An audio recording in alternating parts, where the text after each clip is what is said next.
নমস্কার বন্ধুরা, আজ বানাবো ফ্রাইড রাইস। তার জন্য আমি প্রথমে চালগুলোকে ধুয়ে আধা ঘন্টা ভিজিয়ে রেখেছিলাম এবং অন্যদিকে একটি পাত্রে জল গরম করতে বসিয়ে দিয়ে ওর মধ্যে তেজপাতা, দারচিনি, এলাচ, লবঙ্গ, জায়ফল, জয়িত্রী দিয়ে এবং লবণ দিয়ে জলটা ফুটিয়ে নিয়ে ওর মধ্যে চালগুলো দিয়ে দিলাম। চালগুলো দিয়ে ভালোভাবে চালগুলো সেদ্ধ করে নেব। সেদ্ধ হয়ে এলে ওর মধ্যে আমি একটু লেবু রস দিয়েছিলাম, ওটা ক্লিপ নেওয়া হয়নি। এরপরে ভাতগুলোকে ঝাড়িয়ে নেব, ঝাড়িয়ে একটি পাত্রে রেখে দেবো এবং ওই পাত্রের মধ্যে লবণ, চিনিটা পরিমাণ মতন দিয়ে ভালোভাবে মাখিয়ে নেব এবং ঘিও দিয়েছিলাম, ঘিটা দিয়ে ভালোভাবে মাখিয়ে এক সাইডে রেখে দেবো।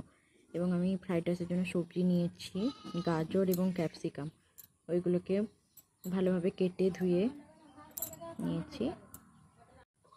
কড়াইতে তেল গরম করে গাজরটা দিয়ে ভালোভাবে গাজরটা ভেজে নেব। গাজরটা ভালোভাবে ভাজা হয়ে গেলে ওর মধ্যে ক্যাপসিকামগুলো দিয়ে ভালোভাবে ভেজে নেব। ক্যাপসিকামটা ভালোভাবে ভাজা হয়ে গেলে ওর মধ্যে কাজু কিশমিশ দিয়ে ভালোভাবে ভেজে নেব। কাজু কিশমিশটা দিয়ে ভাজা হয়ে গেলে ফ্রাইড রাইসের মধ্যে দিয়ে ভালোভাবে মিশিয়ে নেব। মিশিয়ে নিলে তৈরি হয়ে যাবে আমাদের মেঘালয় স্টাইল ফ্রাইড রাইস।